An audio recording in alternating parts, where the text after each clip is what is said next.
2 ወር ሆኖኛል። ዛሬ የእውነት ትወዱኛላችሁ ወይ? ፍቅራችሁን፣ ትብብራችሁን፣ አንድነታችሁን ፈልጌ ነው ወደ እናንተ የመጣሁት። በጣም ብዙዎቻችሁ ስለምትወዱኝም ነው ፎሎ የምታደርጉኝ፣ ላይክ ሼር እያደረጋችሁ ባርኮቴን አገልግሎቴን የምትቀበሉትና አችሁኝ እንደምትሆኑ ተስፋ አደርጋለሁ። 2 ወር ሆኖኛል የዩቲዩብ ቻናል ከከፈትኩ። በየቪዲዮቼ መካከል በየባርኮቴ በየጸሎቶቼ መካከል ሰብስክራይብ እንድታደርጉኝ እየጠየቁ ከ89,000 ህዝብ መካከል 380 ሰው ብቻ ነው እሺ ብሎ ታዞ ሰብስክራይብ ያደረገኝ። እናንተስ ለምንድን ነው ሰብስክራይብ ያላደረጋችሁኝ? የእውነት የምትወዱኝ ከሆነ የእውነት አገልግሎቴን እኔን ባርኮቴን ጸሎቴን የምትወዱ ከሆነ ዛሬ እስኪ እቺ ትንሽዬ ነገር ለእናንተ በጣም ትንሽ ናት፣ እኔ ጋር ግን ትጠቅመኛለች። ገብታችሁ ሰብስክራይብ አድርጉ።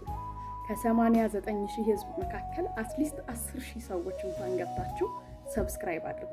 በዛ ለእናንተ ጥሩ መልእክት እለቅላችኋለሁ፣ እናንተም ትጠቀማላችሁ። እኔም ሰብስክራይብ ስታደርጉኝ ለእኔም ደግሞ አገልግሎት ይሰፋል፣ ሳፖርት ታደርጉኛላችሁ። 3 ደቂቃችሁን ተቸገሩልኝ። እወዳችኋለሁ። እሺ ስለምትሉ ይህን ቪዲዮ እንደ ጸሎቴ እንደ ባርኮቴ ተባብራችሁ ላይክ ሼር ስለምታደርጉልኝ ከወዲሁ በጣም አመሰግናችኋለሁ። እግዚአብሔር ይባርካችሁ። ፍቅራችሁን መውደዳችሁን ይህንን ዩቲዩብ ሰብስክራይብ በማድረግ አሳዩኝ። ወዳችኋለሁ። ሻሎም